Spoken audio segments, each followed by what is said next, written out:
আগ্নেয়াস্ত্র সহ এক ব্যক্তিকে গ্রেপ্তার করল রতুয়া থানার পুলিশ। ধৃতের নাম রাজ্জাক শেখ ওরফে টোটা, বয়স 35, বাড়ি মালদার বৈষ্ণবনগর থানা দৌলতপুর গ্রামে। কার কাছ থেকে 4টি 7mm পিস্তল, 4টি ম্যাগাজিন এবং 4টি বুলেট সহ একটি মোটর বাইক উদ্ধার করা হয়। বৃহস্পতিবার ধৃতকে চাঁচল মহকুমা আদালতে পেশ করা হলে আদালত 10 দিন পুলিশ হেফাজতের নির্দেশ দেন। চাঁচল এসডিপিও সোমনাথ শাহ জানিয়েছেন, রতুয়ার মহানন্দাটোলা ফাঁড়ির পুলিশ নাকা চেকিং করছিল নাকাট্টি ব্রিজে। সেই সময় রাজ্জাক শেখ এবং তার একজন সঙ্গী বিহারের দিক থেকে রতুয়ার অভিমুখে আসছিল। তার মধ্যে একজন পুলিশের নাকা চেকিং দেখে মোটর বাইক থেকে নেমে পালিয়ে যায়।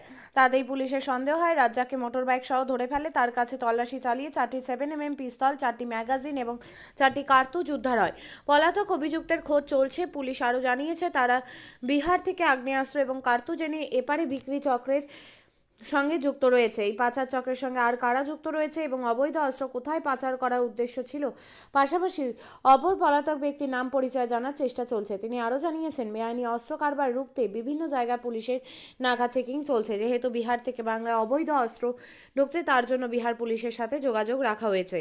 10:15 নাগাদ, রাত্রি 10:15 নাগাদ রতুয়া থানার অন্তর্গত নাককাটি ব্রিজের ওখানে যখন আমাদের রুটিন নাকা চেকিং হচ্ছিল, তখন দেখা যায় একজন বাইকে করে, মানে একটা বাইক দূর থেকে আসে এবং সেই বাইকে দুজন ছিল।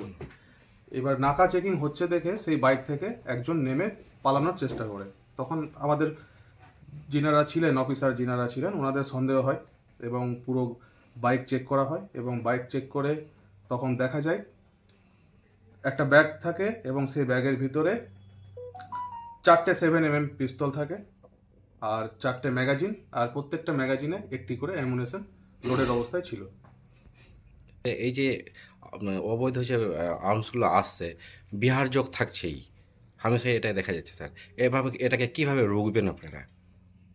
আমাদের সোর্স তো ম্যানেজমেন্ট হচ্ছে, সঙ্গে নাকাও চলছে, কন্টিনিউয়াস নাকা চেকিং কন্টিনিউয়াস চলছে আমাদের। আগে চাঁচলে একটা হয়েছিল, রবারি হয়েছিল, তাতেও বিহার যোগ ছিল। যেহেতু হরিশ্চন্দ্রপুর, রতুয়া এবং মানিকচক এটা করিডোর হয়ে দাঁড়িয়েছে ঝাড়খণ্ড বিহারের, ওদিক দিয়ে ওই পথ দিয়ে যেন মানে কি আর্মসগুলো ঢুকছে বিহার থেকে। এটা আমাদের হচ্ছে বিহার পুলিশের সাথেও আমাদের মানে সুন্দর কোঅপারেশন আছে। মানে ওখান থেকেও আমরা বিভিন্ন মারফত খবর পেয়ে থাকি। প্লাস আমাদের এখানেও যদি কোনো কিছু হয়ে থাকে, ওনারাও যথেষ্ট পরিমাণে কোঅপারেশন করেন।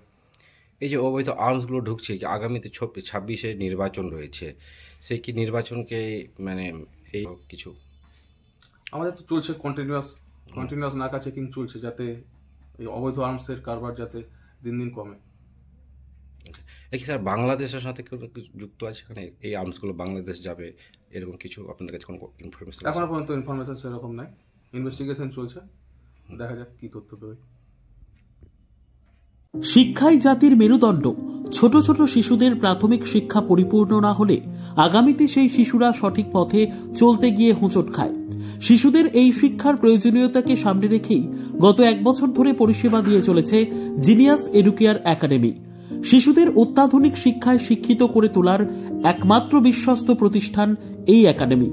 এখানে অভিজ্ঞ শিক্ষক শিক্ষিকা দ্বারা যত্ন সহকারে মাতৃভাষা বাংলা মাধ্যমে পড়ুয়াদের শিক্ষা দেওয়া হয়। একেবারে খেলার ছলে বিনোদনমূলকভাবে বাচ্চাদের এখানে পাঠ দেওয়া হয়। পড়াশোনার পাশাপাশি বাচ্চাদের বিনোদনের ব্যবস্থাও রয়েছে এখানে। তাই আপনার বাচ্চাকে ছোট থেকে অভিনব শিক্ষায় শিক্ষিত করে মানুষের মতো মানুষ করে তুলতে হলে এই শিক্ষা প্রতিষ্ঠানের উপরে ভরসা করতেই হবে। আমাদের ঠিকানা জিনিয়াস এডুকেয়ার একাডেমি, স্থান ঘুঘুডাঙ্গা মোড়, পোস্ট ভূপালপুর, রায়গঞ্জ, উত্তর দিনাজপুর। মোবাইল নম্বর 9563630109 অথবা 7029042308।